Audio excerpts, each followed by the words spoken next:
Di ba ikaw si, ano? Tulog. Ano ang tawag dito? Si paring Rocky to ah. Vlogger din po ng, ano to, Nueva Ecija. Hindi mo vlogger, nag-i-emote-emote lang.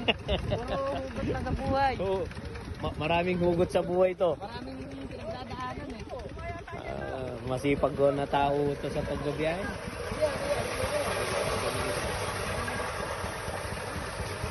Matalamtik, no? Ikaw ang bodyguard niya.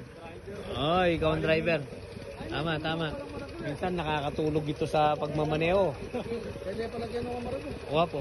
Eh. Kilala po ako niyan. Si Brad Rocky. Kukwento ko po yung mga galing niya sa Fishpan mamaya. No? Ayun, ginigising ako, nakatulog ako. Go, go, go.